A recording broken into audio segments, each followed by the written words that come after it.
From the heartbeat of Africa, welcome to Tanzania, where adventure meets paradise. Join. Visit Tanzania for less for unforgettable safaris through the Serengeti and witness nature's greatest show.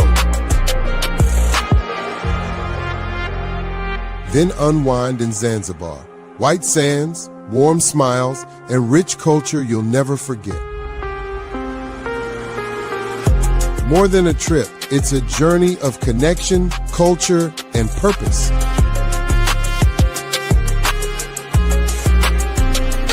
Discover, explore, belong.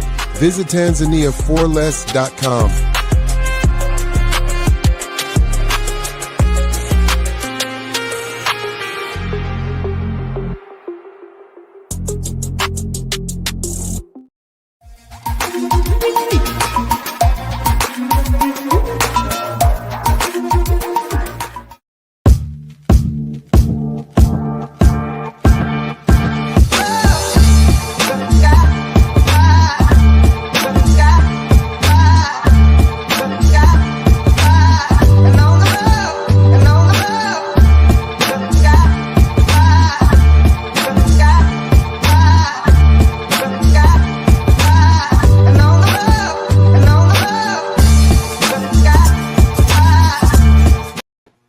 Good afternoon. This is Community Focus. I am Melvin Burns II, one of the two hosts of this program. My other co-host, Brother Gregory T., is out ill. We still wish him the best and look forward to his return. This is November the 21st. We have a lot to cover today. Let's start with the weather. Today, low of 30, high of 46. It is cloudy out. Sunday, sunny, low of 39, high of 46. Monday, low of 37, high of 49. Tuesday, low of 43, high of 51, but there's 80% chance of rain. Wednesday, 55% chance of rain, a low of 32, high of 43. And Thursday, low of 29, we're dipping below freezing there, and a high of 34. So get your coats and boots ready. Looking forward to a cold day on next Thursday. We got a lot of things to cover today. Let me say this during the course of the program today.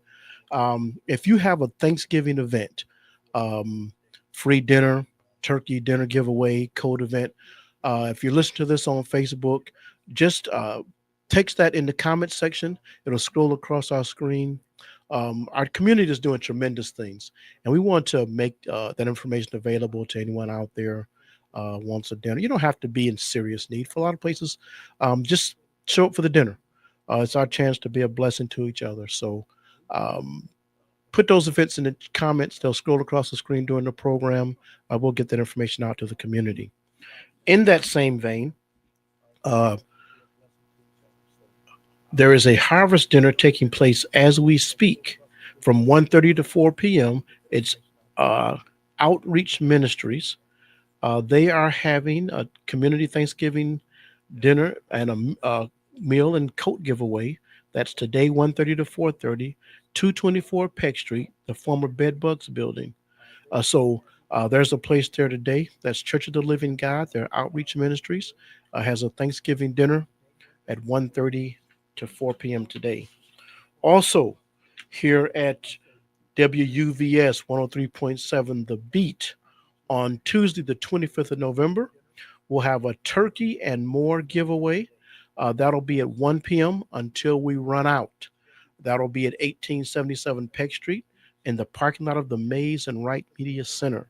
And we have a number of corporate sponsors: Carter Funeral Home, Hustling Heights, Meyer, Scott Meads, Family Financial Credit Union, Muskegon Family Care. So you can get that turkey and some other items for your Thanksgiving dinner. I also know that tomorrow, City Heart Ministries from 1 to 3 Thanksgiving dinner, coat and winter item giveaway. Feel free to be a part of that. That's at 2640 Peck Street. I always give you guys a top 5 list, right? Well, 5 lists, not top 5. So what makes it feel like Thanksgiving? What needs to be on the table aside from the turkey?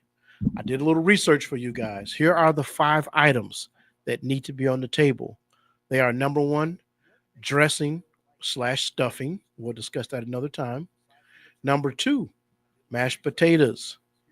Number three, macaroni and cheese. Number four, sweet potato casserole slash candied yams. And number five, green beans or green bean casserole. What do you say? Do you, if those are the 5 things that need to be on the table to let you know Thanksgiving? I'm gonna put gravy with the dressing and gravy with the mashed potatoes.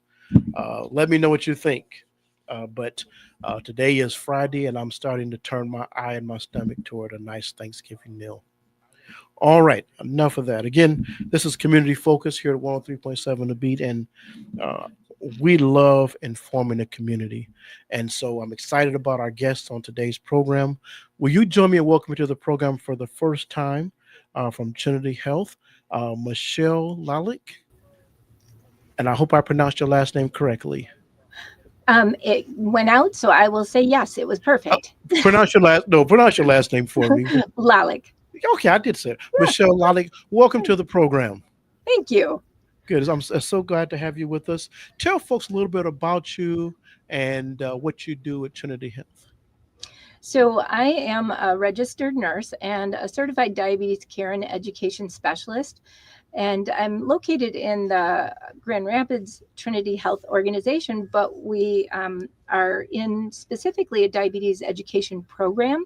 So, our Hmm. focus is helping individuals learn more about their diagnosis and their self management skills because much of what impacts blood sugar control is something that we hope to provide people with skills to actually develop and take care of themselves. Okay. Let's talk first. Let's talk big picture for folks that may not know. Yeah. West Michigan, um, we're doing better, Mhm. but diabetes is a big issue here in West Michigan. Um, I don't know Yes. if you have any stats on that particular issue. Well, specifically, the state actually is a little always behind as far as that goes. Yes. But the 2020 reports put out by the state indicates specifically looking at like Kent County, they're just above the percentage of incidents. So the prevalence is about 1% higher. In Hmm. Muskegon County, it's actually about 2% higher. And so Hmm. that is definitely something that means in our community, in that we need to be aware of this. Many of Hmm. us have family members who, in fact, have diabetes, and Yes. that is one of the significant risk factors. Is just that our um, family history it's going to be passed down that tree. Sure. Let's start. You say that. Um, if my parents had diabetes, is it a definite? Is it a certain that I will have diabetes? It is not certain, and that's where Okay. the diabetes prevention programs have actually found even people that fall into the high risk categories. So high risk would be if you do have a parent or another immediate family member who has diabetes, there's a higher incidence. Other factors that do play into it, our age is certainly not working for us. So Sure. they're Hmm. starting to do more screenings from 35 on up, but the incidence goes up over 45 and then even higher over 65 years of age. Hmm. Um, Um, yeah. I'm sorry. Go ahead. No, that kind of goes along with, unfortunately, our tendency to be a little bit less mobile and to enjoy. As you were identifying the Thanksgiving menu, I'm like, oh yeah, there's where our challenges kind of There, fall. there we go. Right. I didn't even get to the desserts. No, exactly. It's funny. And we'll talk about that. Even trying, we talk about trying to manage what we eat during the holidays. Yeah. But, again, coming from a family where there's this incidence of diabetes, I'm one of those folks. But, um, So people go, I got a little headache, yeah. or, I don't feel so good after I eat. What are some of the first things people, need to pay attention to? So I'm sorry, I never really answered your question as far as how common it is for us to develop it. So if one parent has it, there's a 10 to 15% chance that we'll develop it. Okay. If both parents have it, it's about a 50% chance. Wow. And Okay. for women who've had gestational diabetes, about 50 to 70% of them later in life will develop type 2 diabetes as well. Okay. So, those things being said, the symptoms that you would be looking for Many times there is increased thirst, increased urination, and fatigue. Those are the most commonly reported, but it can also be um, those quite honestly are the primary ones. Blurry vision can come up, and the other aspects are things that we can attribute to a lot of our aging process. So Hmm. unfortunately, it kind of gets lost a little bit. Okay. So tell me more specifically about the diabetes self-management education program that you're part of. hmm We are credentialed through the American Diabetes Care and Education Specialists. So they are our national certification body. And then the Michigan Department of Health and Human Services, we're also credentialed through them. And what that allows, or what that guarantees, is that we have to follow particular standards for our program. And so there are a variety of standards that we must meet and maintain so that people can be assured that they're getting quality education. Okay. So our program, we offer both individual appointments as well as comprehensive diabetes classes that when people are newly diagnosed, Medicare guidelines indicate that you're entitled to 10 hours of instruction in that first year. Okay. And so most private insurances adhere to those same guidelines. And so that's where people can participate and get a good solid foundation of understanding of what they're dealing with. Okay. But then you're also entitled to 2 hours with a nurse and 2 hours with a dietitian annually, according to the Medicare guidelines. Okay. And now is that something that has to be referred to? You have to be the doctor. Your doctor's office should make you aware of this or refer you to your program.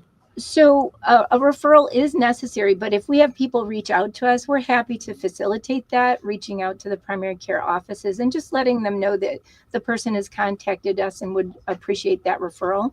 Hmm. So because of insurance coverage, it does require that. Okay. Let me ask this, and we'll use this term. What is the actual definition of, when do I know I'm diabetic? Okay. So a fasting blood sugar that is over 126 is one of the defining um, characteristics, but typically that's on 2 occasions. It should be on Okay. 2 occasions. And that's a fasting blood sugar. And then the Hmm. second would be if the hemoglobin A1C. So this is a value. It's not a diagnosing criteria, but they use it in combination with that glucose level. Hmm. And if you had that done, it reflects what your blood sugar has been for the last 3 months. And that the goal for a person who does not have diabetes would be 5.6 or less percent. Okay. So it's reported as a percentage. Okay. So I'm diagnosed, through Mm-hmm. the process that I have diabetes. Mm-hmm. Oh my God, I'm going to die like my parents. So that I get past the fear. Maybe I Yeah, don't. yeah. So my doctor says they have this great program at Trinity Health. I Mm-hmm. sign up. Uh-huh. I walk in day one. Yeah. First, you got to help me. I'm scared to death. Sure. Yes. So how do you help me with that part? That I'm not going to die tomorrow if I eat a piece of cheesecake. This is true. That is most definitely true. So we start with an understanding of this is a long race. It's not a sprint. So it's something Right. that you want to go ahead and work on developing the skills to go ahead and just the majority of the time. And I often say that perfection is overrated. So letting people know that we don't anticipate that everything in life is going to just be spot on. Hmm. So as part of our group visits, we start with asking people, what do you want to take away? I'm sorry, individual appointments, we have a better opportunity to do it that way. In the group, we ask in written form what topics people are interested in, and then we review those and go over. So the nice part about the class is that there's a nurse and a dietitian.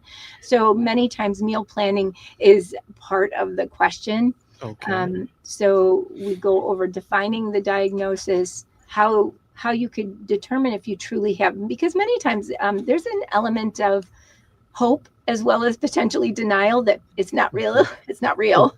okay. So just going through that process, but then helping with basic meal planning and getting people started. Yeah. So you said there's 10 hours initially, and then you could do 2 hours every year after that. Yes. Yep. Yep. So how long have you been with this program? I've been with the program 25 years. So Okay. Yeah. yeah. So this is a fair question for you. From people that have come in, what Mhm. what coming in the door, what are the things you see in people that probably make them more likely to have success? Um, Having two things. I think a provider that they feel confident in talking with, Hmm. because your primary care provider becomes a good balancing person that helps you understand your choices and what the health options related to that. So that Hmm. part, but certainly enlisting family and friends as far as support, because trying to manage this as an individual and making it this is my issue and nobody else has this or can relate to it, it leaves people feeling isolated. So I encourage bring the group in. So Oh, definitely okay. the success comes with having even people attend education or just be at least familiar with what you're dealing with. Okay. Um, Now, I guess when and let me be clear, Sorry. I'm not saying it wrong. We say diabetic. Does diabetic mean I'm going to be insulin dependent? No. Okay. Um, there are two different types of diabetes, primary types. Okay. There's a lot of gray in there. For people who are diagnosed as having type 1 diabetes, commonly, at least for many years, it's been under the age of 30, and people required insulin from the time they were diagnosed. Hmm. We do see a lot more adults in the recent past actually being identified as having that diagnosis. But Hmm. for people who have, in fact, type 2 diabetes, which is much more prevalent, so 90 to 95% of, again, based on 2021 data, it was 38.4 million in the United States have diabetes. So 90% of those individuals have type 2. Hmm. And so in that situation, many times meal planning and activity can go a long way.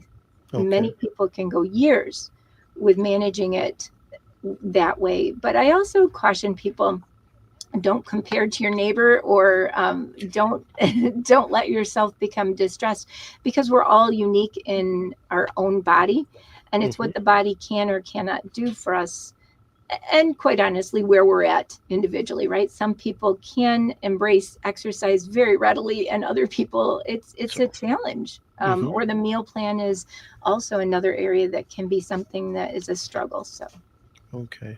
Now you've been with the program over 20 years. So how have you seen how you educate people, how you treat people? How has that changed for you over the 20 years? I see a lot more in the way of technology related options to help people Hmm. with managing and tracking their blood sugars, and just managing their diabetes between continuous glucose monitors, the sensors, and insulin pump therapy. But also, the medications have continued to improve because they've identified the hormones that actually are missing for people who have diabetes. And by supplementing that, they're gaining control without having, for example, many people don't require insulin, but they need a different kind of medication that is an injection. Hmm. So, Okay. Oh, yeah. yeah. Okay. And you may not know that. Is there any fancy, glitzy things on the horizon in terms of medical treatment for people with diabetes?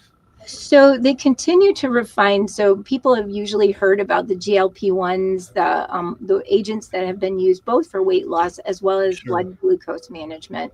Hmm. They continue to look at how sometimes there's additional hormones that work on the stomach, that they're continuing to see if they can Hmm. ramp that up.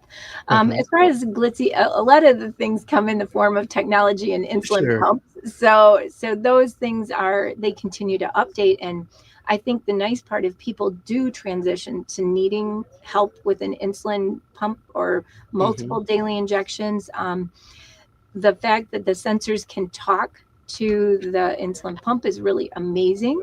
Hmm. And one of the things that's growing as far as coverage, and there's a sensor that actually is implantable. And so they put it under the skin, and it's good for a year. Okay. So people aren't having to replace these. So they're Yeah. looking at But again, though, with that technology, we still need to be educated, don't we, on what's almost. causing? Yeah, and it's not like, hey, I'm gonna take this shot and I'm okay. Is that with like GLP-1, those things?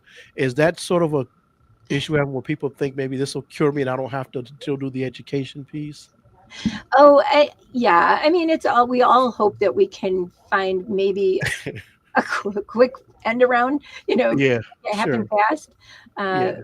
yeah, education, I think always, I'm of that age group. The schoolhouse rock was always big. Everything education is so important because it helps Yes. it set you up for success as you get older. Hmm. So Yeah. yeah.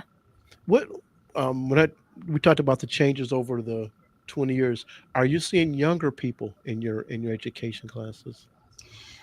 So our practice actually is confined to adults. So the Okay. adult population that we see is, when I say adult, we do see 17 to Okay.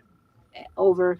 Um, in Grand Rapids, there is a wonderful pediatric Hmm. endocrine office with Corwell, and so Hmm. then they would commonly see individuals who children.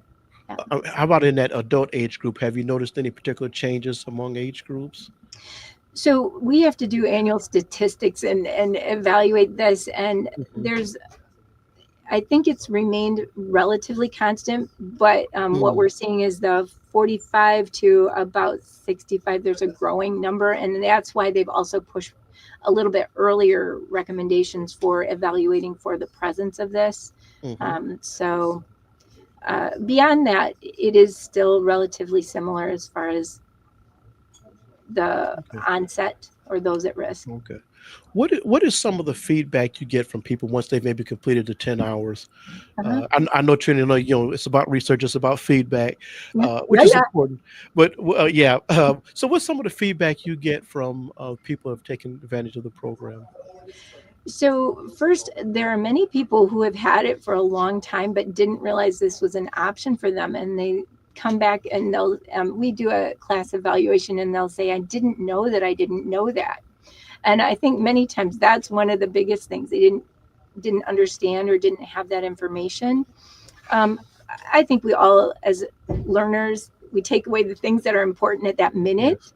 Hmm. and so it's important to just update. So when you talk about education, that is definitely, I think, there are 4 times that are recommended by Hmm. our national organization, and certainly we do encourage, is at the onset, but then annually, as I mentioned. But certainly, if there are changes in our life, both psychosocial, emotional, if there are physical changes, and then it never hurts if you're changing providers, because then everybody is also aware of where you're starting with your knowledge base. Hmm. So those are times that are really critical for updating. Okay. Let's just pretend like we got a memo from Trinity that said, you know what, Michelle, we have an unlimited budget and we can expand your program. How would Mhm. how would you like to do that? Oh, I would love to see educators in every office, because I think having someone right there makes it something that people are familiar with their primary care provider and being able to. So that would be, so it wouldn't be just budget. There are certainly rules that I would have to have amended, but but I think that would be phenomenal, because usually we want to develop that comfort and that collaboration, Hmm. and so helping people, yeah, know their educator more. So Okay. And again, you did say earlier, people need a referral, but if they have questions, how can they reach you, reach your department? mhm.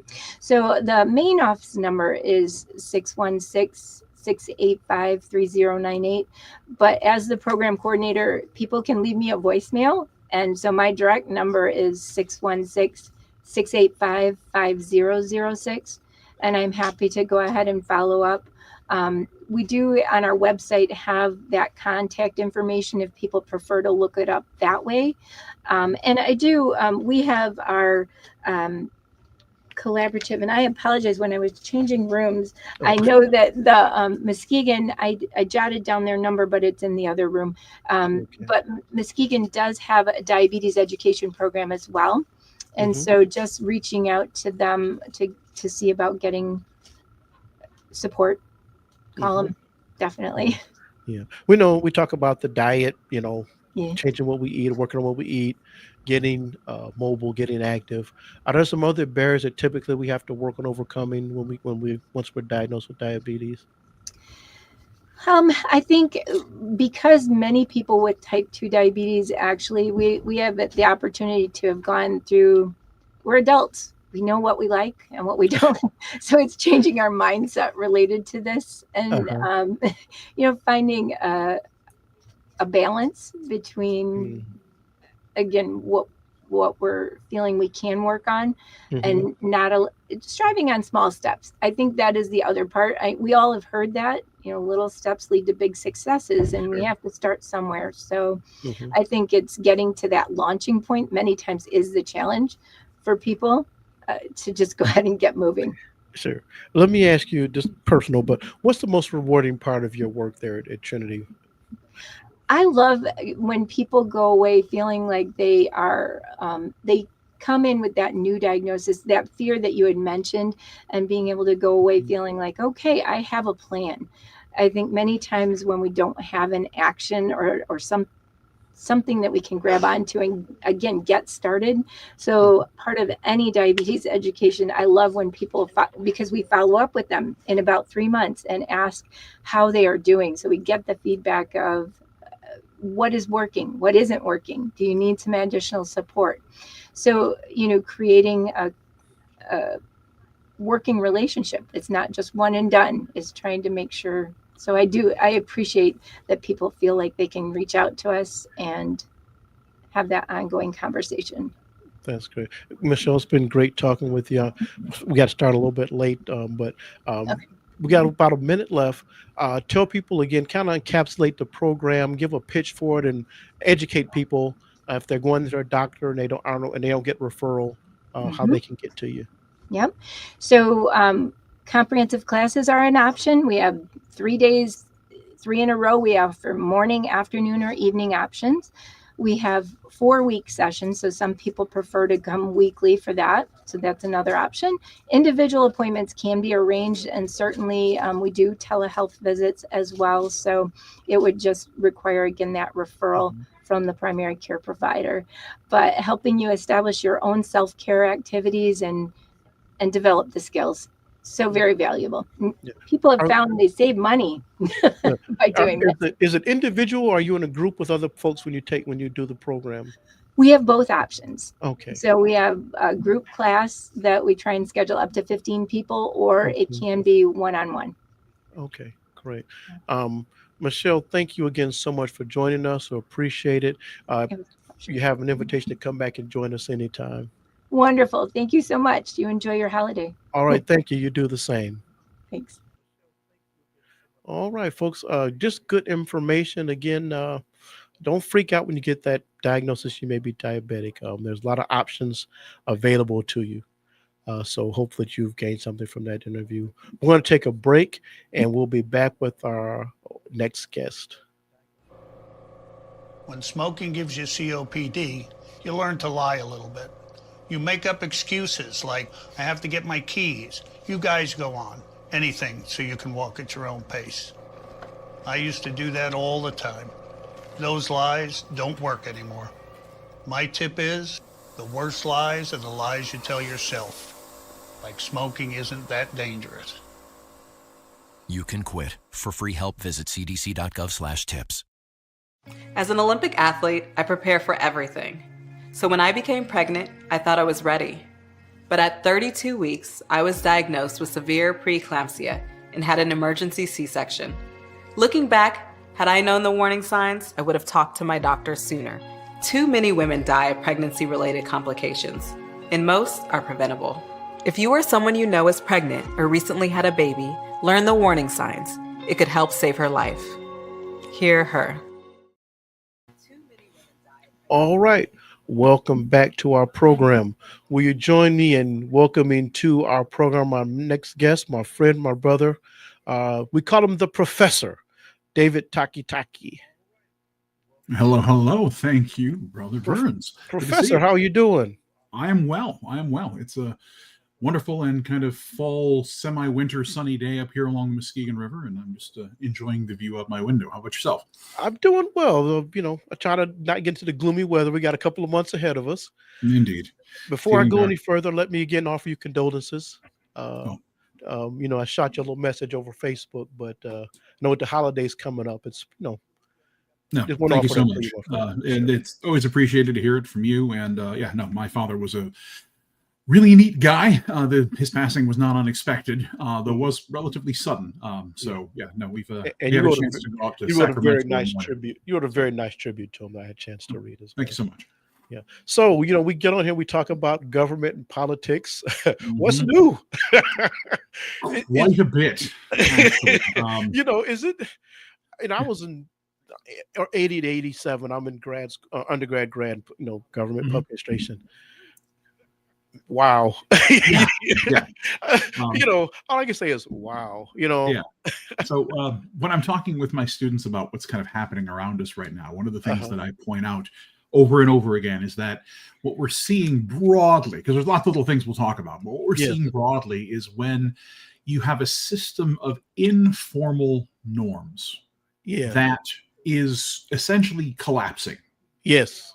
And the way that I often describe it to folks is that, many of us, you imagine, if you were invited to, if PA invited you into his house, or if, you invited someone into your own home for a nice meal, many of us would be absolutely aghast at the idea of just standing up halfway through the meal and rifling through someone's cupboards. Yes. Right. Yeah. We would never do that. Right. You can imagine Mama in the background, going after you if you ever to try something. None of us, we'd never do it. Right. Right. There's nothing illegal necessarily about doing that. And yet, how many of us go over the speed limit on a regular basis? Right? Yeah. So that's a formal norm that has legal consequences that we break all the time.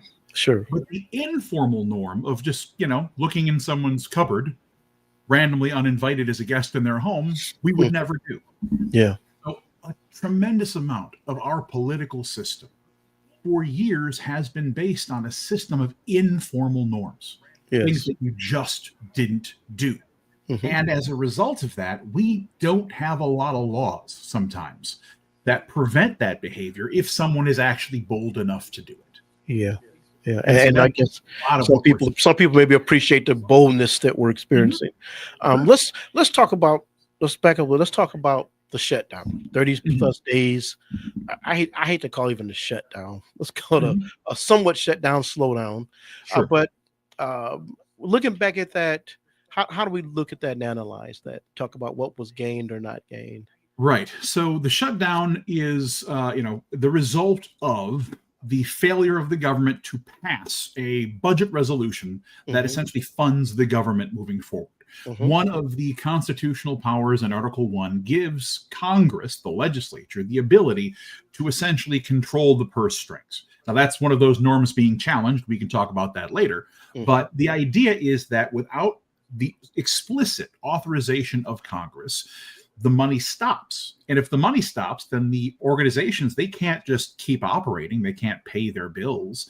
They have to stop as well. And so we've referred to that phenomenon when it happens as a government shutdown. In this shutdown, the key point of contention were the Affordable Care Act subsidies and classifications that were changed back during what we call the Omnibus Reconciliation Bill. The Republicans are called it the Big Beautiful Bill.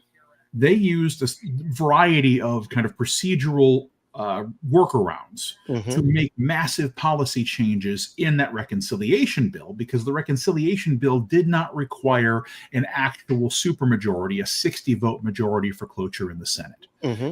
One of those changes was significant changes to the qualifications for people under the Affordable Care Act who could be eligible for policies, and they've refused to extend the subsidies that allowed those policies to be affordable for Americans across the board. The Democrats didn't have the ability to make any opposition to that bill because of its nature as a reconciliation bill. But they did have the ability to kind of try to put their foot down on this budget bill, which did require a 60-vote threshold in the Senate to move forward. And so the initial position for both parties was that the Republicans essentially wanted the budget that they had put together and passed through the House. The Democrats said, no, not unless you undo these health care cuts, these both rescissions in subsidies and changes to qualifications that you guys already pushed through in the reconciliation bill. And that was the impasse. And we saw that play out for, more than a month. Eventually, what ended up happening was 8 kind of center of the road Democrats and at least one of the independents that is in the Senate negotiated a deal that they would pledge their support and basically end the shutdown in exchange for two things. Mm. One thing was a promise of a vote on restoring those or changing those classifications back and restoring those subsidies for the people. That was one thing they got. The other thing was a reversal of many of the layoff that had happened in the initial part of the shutdown. Obviously, some employees for the federal government got furloughed. Many other ones were working without pay. Some, as designated as vital employees, were able to receive pay through the shutdown.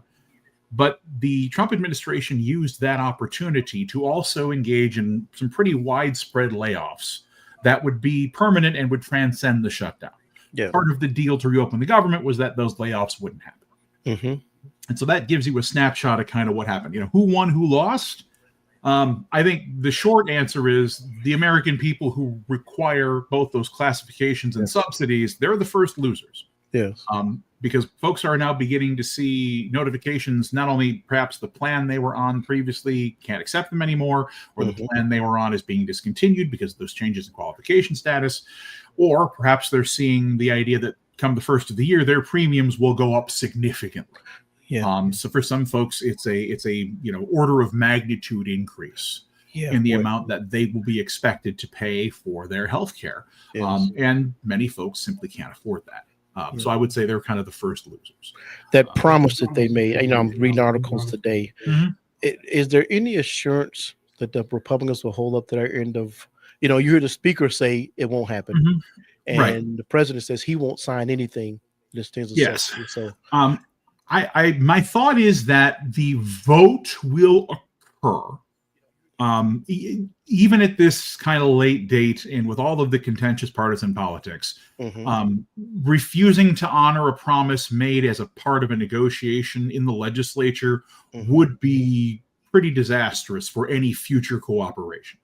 I don't expect that vote will be successful. That's the thing, right? Holding the vote, if you know it's going to lose, doesn't cost you a whole lot except for the political optics if you're opposed to it on the Republican side. So I would expect that the vote will occur in some capacity, but that it will not pass. And so, there are many folks who have wondered, like, was it worth it, right? Was the shutdown worth it? Did the actual resistance get anything? And I'll admit, I'm still figuring that out myself. The possibility of continuing to amp up political pressure and trying to get the Republicans to fold on the issue of these healthcare subsidies may or may not have been accelerating. Public opinion polling seemed to blame them more than the Democrats for the actual shutdown. On the flip side, at that point in time, you had a pretty solid block of Republicans who were united behind both the president's message and what they had already done through the reconciliation bill. So, I don't know if necessarily that would have been sufficient to change their minds or their position. And I think the calculus that was made by the 8 intermediaries who ended up breaking the shutdown was that it wasn't going to go anywhere anytime soon, and that the American people in the offing were suffering. Right? I think sometimes it's like to say your premiums are going to double. Those notifications really hadn't started going out, right? And so now people are starting to see them. And to say 50% is being modest. I've seen triples.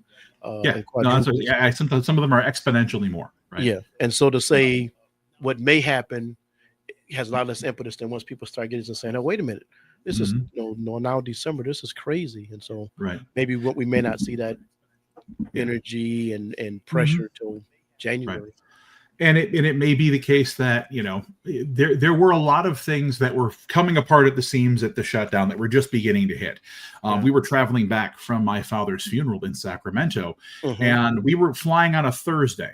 The next day, Friday, airports around the country started having to cancel flights in the thousands. Yes, because the staffing just wasn't there to operate the airports and the planes safely. And so there was a pain factor, right? There's going to be a pain factor. And the idea of it's horrible that you frame it like this, right? But the idea of, do you cause the pain now or do you have the pain come later? Yeah. There shouldn't be any pain at all, obviously, ideally, in a system that's working properly and actually advancing the interests of the people. But do you want to see, air traffic controllers going unpaid and major systems in the government that people rely on not operational? and still no benefit to healthcare? Or do you have that pain come later and then let that fuel some kind of a movement at the polling places and at the ballot box, right, to cause change? And whether that change is, throwing out the Democrats who compromised or throwing out the Republicans who made the cuts in the first place, it's hard to say. But the idea that, essentially the American people are going to get kind of roughed up until something changes is depressing, but accurate. Yeah.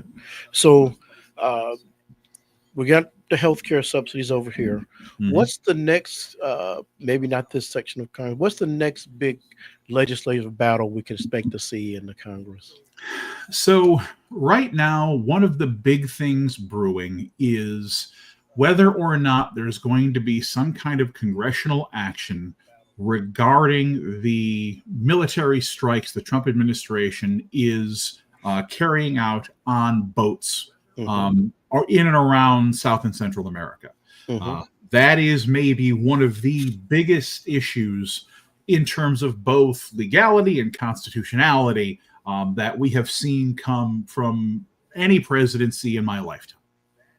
It is absolutely unprecedented that the American government would be carrying out military kinetic strikes on what by any normal legal standard would be considered interdictable non-combatant vessels. Yes. And what I mean by that is that the military has the capacity to interdict these vessels, to seize them, to stop them in their tracks, to take those people into custody and to seize those objects. We know that because initially at one point in time, Secretary of State Marco Rubio said that they had that ability and noted that the strikes were on the president's authority regardless of that ability. That's the first point. So this is an unprecedented action. The second point really is that there is no legal authorization that exists currently for the president to order this kind of strike. These kind of strikes have to be ordered by a couple of different, very specific circumstances. The first one is if there is a congressional act that has authorized this kind of a use of force. And as of right now, there is not. There might be legislative action to do so, or there might be legislative action to condemn them. But that is currently one of the things that's brewing. The other thing that can happen is if this falls under the broader umbrella of the president's Article 2 duties in the Constitution as commander-in-chief. But even those, under our laws of war, have specific guidelines. They have to be qualified as enemy combatants. And as they are functionally non-state actors and they are incapable of the kind of organization structure or and have not engaged in the kind of physical attacks that qualify, there really is no colorable argument under Article 2 that his authority extends to this point. And so what you have now is a kind of a growing chorus of international and domestic scholars and legal experts who go, in the absence of either congressional authority or an Article 2 mandate, this is murder. I mean, correct me if I'm wrong. I mean, it doesn't just go back to the War Powers Act that we kind of put in place so we didn't get into another Vietnam and nobody knew. Right. So the War Powers Act does require that in any circumstance, there needs to be a 60-day report back to Congress. Actually, I believe it's within either 48 hours of any incident, there has to be an initial report made. And then within 60 days, essentially, you need to have continuing authorization from Congress. It gives the president some latitude and authority to carry out immediate strikes or immediate retaliation or immediate preventative action on behalf of the American people, but binds the executive to the will of Congress and to the broader will of the people so that they can't kind of get so far out doing their own thing, they're not being held accountable.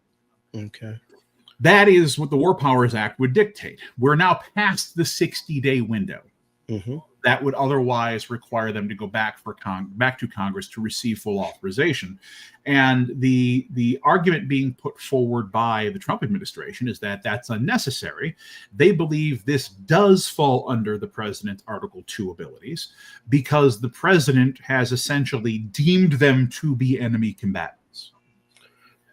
Citing the broader conflict and the potential for narco-terrorism. Now, he has specifically cited fentanyl. It's pretty well documented that these boats aren't carrying fentanyl, nor are they moving towards the United States, right? Most of these boats are moving in and around Central and South America very frequently moving from areas in either Colombia or Venezuela east, not north, east, right? And are being basically blown up on their way towards like Trinidad and Tobago. Yeah. So there really is very few actual legal arguments. The only legal argument that's been put forward by the president essentially has been, these are bad guys. I've called them combatants. Therefore, it's within my power to blow them up and kill them. Does this take us back to sort of how the Supreme Court has kind of leaned toward the executive branch? You remember that hearing back maybe just before the election, or right at the beginning, if the president wants to, they asked him hypothetically, if he deems somebody a threat to the country, can he have CIA take that person out? Yeah. And they essentially the solicitor said yes. Yeah. So, I mean, the Supreme Court has not fully signed off on a plenary or a unitary executive theory, but they've definitely moved in that direction. And what I mean by that is that the only executive power the president has is really one sentence in Article 2 of the Constitution. It essentially says the executive power of the United States is vested in the president. Yes. What does that mean? Does it mean the president can do whatever they want? There are all sorts of different theories regarding what kind of power the president actually has. Some people think that the president has very little power outside of what Congress does, right? Like Congress does a thing, the president's supposed to make sure that happens to execute the laws, thus the executive. We, in the modern day, kind of see the term executive and kind of see it more like a CEO, right? Somebody who's in charge. But that's not what the term was really used for in the time of our founding. Other people have seen more advanced roles for the presidency. Most folks kind of end up in the middle, like, no, he's not a king, but he should be able to do the things that Congress directs him to, and he needs to be able to lead the military.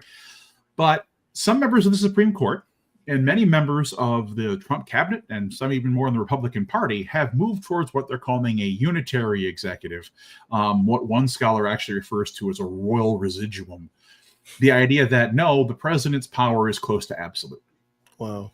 And so the Supreme Court has not embraced that, but they've taken several steps in that direction. And maybe the most significant one is the Trump v. United States decision from 2024 that granted the president broad legal and criminal immunity for actions taken both within office, but also kind of within the outer perimeter of his duties. And what that does is that sets up a situation here where the president does not have any potential legal consequence for telling the troops, blow up those guys. And that doesn't matter if they're narco-terrorists, if they're fishermen off the coast of Venezuela, or feasibly if they're American citizens walking down the street, right? The president, as long as they can make some vague argument that they're doing this within the course of their duties, right now, by the Trump v. United States 2024 Supreme Court decision, he is immune to any kind of legal consequences for that order. Now, the people who carry out that order, however, are potentially liable for their actions, especially if the order is illegal. That's one of the reasons we've seen today's very recent blow up about a number of Democratic senators and representatives, former members of the armed services or intelligence services, putting out a video that encouraged troops to remember that as part of their oath to the Constitution, they are not only able but obligated to refuse to follow an illegal order. Yeah. I texted a friend of mine this morning. I said, airport, I won't say his name, but Army Ranger, committed to the country, 82nd Airborne. Hey, what are they teaching the Army in terms of if you get an illegal order? I said specifically unconstitutional. He said, don't do it.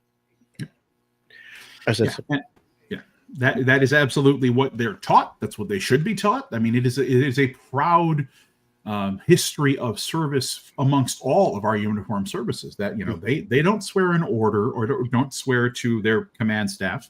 They don't even swear to their branch. They certainly don't swear to the president or to the Congress. They swear to the Constitution. Right. And so should an order come from any one of those human and fallible people that tells them to break the law, that they are supposed to refuse, right? That is the idea. Now, what I want to point out here as a scholar of international relations is that that's actually really difficult. That's one of the reasons I think those folks made that video. Because if you are, the pilot attached to a carrier group who is currently, dispatched to the Caribbean, and you receive an order from your commanding officer that says, blow up the boat. Yeah. Are you in the position in that moment to understand whether or not there is legal certification for that? You move back up the chain one, okay? The person who's issuing that order, they've received orders from their superiors. Are they in a position to know that this is truly an illegal order, right? Then you go all the way back up the chain eventually to, the Secretary of Defense. Does that person understand whether or not it is a legal order, or does that person think it shouldn't be? Noteworthy for the broader citizenry is that we normally have a whole series of checks that work against the possibility of this happening. There are things like decisions from the Judge Advocate General. There are things like decisions from basically the White House legal staff, right, that look into these things ahead of time and find out, is this potentially problematic? Many of those procedures either haven't been followed or have been pretty distinctly circumvented in the case of these orders, which means that in future, there could be liability, and the people who kind of pay for that liability, should this be proven and otherwise further affirmed to be illegal and potentially murder, would be the people all the way up the chain, but not the president. But not the president. Yeah. Right. Let me ask you this. What should we watching? There's a lot of, I've never seen things get expedited to the Supreme Court so fast, but there's a couple of decisions I believe that we're kind of sitting waiting on. What are those, and what are the implications? So it's going to be difficult to figure out exactly what order we're going to see decisions rolling out in. And before we even know that, I'm looking right now to figure out whether or not we're going to see a series of challenges that follow up with the Loper-Bright v. Raimondo decision from 2024. Okay. This one gets a little, detailed, so I'm going to try to sum it up as quickly as possible. Okay. The United States government, prior to Loper-Bright v. Raimondo, was operating under something known as the Chevron deference. What this essentially meant was that if Congress passed a vague law, that the agencies in charge of actually executing that law, right, had the ability to create policies that would make the law happen. Yes. This happened all the time because a lot of the laws passed by Congress are very vague, right? They'll say, hey, we want to set a target. The target is X. And they kind of hand it off to the agency, and the agency has to figure out, okay, how do we get to that? Yes. Okay. That was the law of the land up until last year. And last year, in the Loper-Bright v. Raimondo decision, that essentially was struck down. And what that means is that many of the laws and regulations that have been put into place by executive agencies, by the Food and Drug Administration, by the Environmental Protection Agency, all these things that exist out there to actually make what Congress said happen, now potentially are illegal. Those agencies no longer possess that authority. Yeah. What that means is that almost everything from the laws governing food, or the regulations that are governing, the food we eat, to the way that our services are provided, to, the quality of the air we breathe, to whether or not an agency has the ability to conduct supervision over nuclear sites, right? All of those laws and regulations are now potentially moot. And so I'm looking for challenges to happen, like from industries who want to get out from regulation, from entities that think that, they can kind of be rid of these, burdensome regulations, even if they're actually really important regulations once and for all. Because as those lawsuits start getting filed, they will end up bouncing all the way up to the Supreme Court. Sure. And it's very likely the Supreme Court is going to start striking down all of these core administrative laws, throwing much of our legal and regulatory system into chaos. So, that is one of the things that I am looking for from the Supreme Court is that going to happen? Another thing I'm looking for is, how is the Supreme Court going to rule on many of the redistricting petitions that are coming forward right now? We've seen where Texas's redistricting petition was shot down by a federal judge. Yes. Actually, their attempt to redistrict was found to be based on essentially racial lines. It was designed essentially to disenfranchise and weaken voters based off of their racial disposition. Mm-hmm. We've seen in the North Carolina cases where that to date has been held to be illegal. You cannot redistrict on racial lines. You can, however, redistrict on partisan lines. The problem is that frequently overlaps. Yes. Right? So as of right now, it'll be curious to see if the Supreme Court weighs in on the Texas case, or they choose to take it up and to either affirm the lower court judge or to let it go through and say racial gerrymandering is okay now. Or how the challenges that are happening right now to California's redistricting plan happens. Their redistricting plan required a state vote. That vote passed by almost like a 2-to-1 margin. It was like 67% to 30%. And as of right now, that one is moving forward. There have been lawsuits filed that could go to the Supreme Court, and that could also change the way our whole system looks in 2026 and beyond. Yeah. Yes. Is there? It seemed to be one of the differences, whatever we think of Congress and government, is that there was always this idea of, if I probably could do this, but I won't do this because my party may not always be in charge. Mm-hmm. And that seems to have gone out the window. Yeah. I mean, the best thing you has to think, even if after this term my party won't have this forever, do I want these other guys to have this same power? Yeah. That seems to not be in the equation anymore. Yeah, no, the idea or the hope, I think, on the part of many members of the administration that they have created conditions by which they will have a permanent majority and enjoy permanent power is real threat. Right? I want to go a step further. I think not only should we not be doing things because we are afraid that the opposition might somehow also gain the same powers we're using today, I think there's also a greater commitment to American democracy that we frequently don't talk about, right? Yeah. Like not wanting to get kind of hit in the head with it because you built it and the other guy gets to pick it up. Yeah, I understand that motivation. But Sure. I think that in a country that is based on the will of the people, that we as the people have to take a much more active role in defending both our power and our position within, the system that is supposed to serve us. And so, yeah, it should not just be about, I'm afraid to get hit with it. It should be like, it shouldn't be made in the first place. Mm-hmm. Yeah. I know we're running out of time here. Just a couple of last thoughts. We talked about legislative. What's other than we talked Supreme Court legislation, what's the next thing we're looking to kind of keep an eye on as we kind of roll out the end of 2025 here? I think it's going to be that vote. Are we going to see a substantive vote on the continuance of those health care subsidies and the qualifications for Affordable Care Act policies? Mm-hmm. And if we do, what's it look like? What kind of public push? We did see the, overwhelming vote in favor of the recent release of the Epstein files. Which some people are saying is, because they've already been redacted or whatever. I have no idea if that's the case, but it certainly was a pretty significant departure to see almost every Republican vote for that measure. Yeah. So does that indicate that there's been a bit of a schism in the Republican Party and that the president's control over that caucus isn't as strong as it used to be? I don't know. We'll see. But that healthcare vote might be one that is pretty strong, because if it does fail, if it does come up and it does fail, it's going to be very hard for the Republicans to, get out from the blame from their constituents who are holding up those 2, 3, 4 times higher premiums and going, I can't afford to have my kid go to the doctor now, and this is on you. Yeah.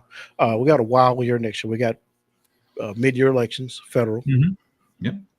Gubernatorial elections Mm-hmm. here in Michigan. Any early thoughts about the Michigan gubernatorial elections? It'll be interesting. So the dynamics, as of right now, we don't know who's going to be the nominee for either party at this point, right? There's still a whole primary process that have to go.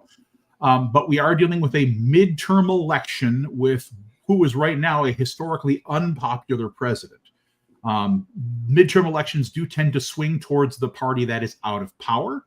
In this case, and that's on the federal level, right? So in this case, the Democrat would have an advantage. Now, in this case, in the state of Michigan, you've got a 2-term Democratic governor who's finishing up her second term, can't run again.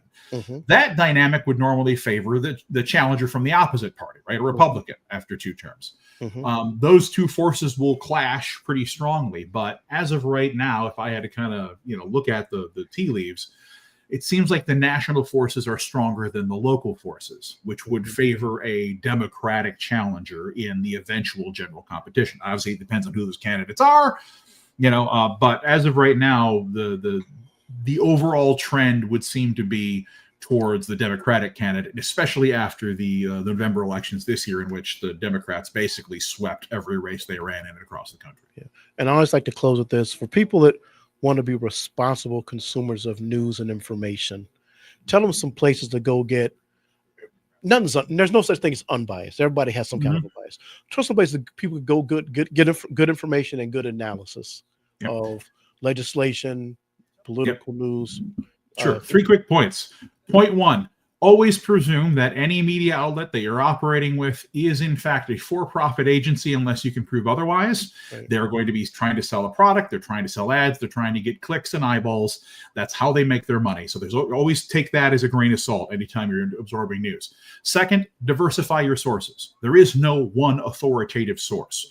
But if you look at multiple sources, sometimes from both sides of the aisle in the United States and sometimes from abroad, things like the BBC or Al Jazeera, you can get a better idea and kind of triangulate what's actually going on. And the third thing is, regardless of the source, keep up with things every day. You don't got to spend hours every day, but give yourself 15 minutes of regular news consumption.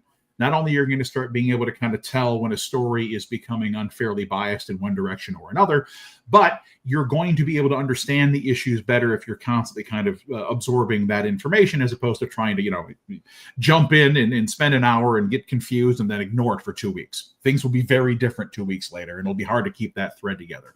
Much better to kind of take it a little bit at a time, day by day, right? And that's the better way to consume news. Professor, thank you so much. We could do this for hours. I always appreciate, always learn things.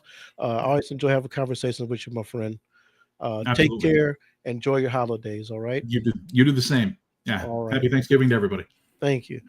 All right, folks. This has been Community Focus. Look, we hopefully got some information going out there, but there's Thanksgiving dinners, there's coat giveaways, there's food giveaways.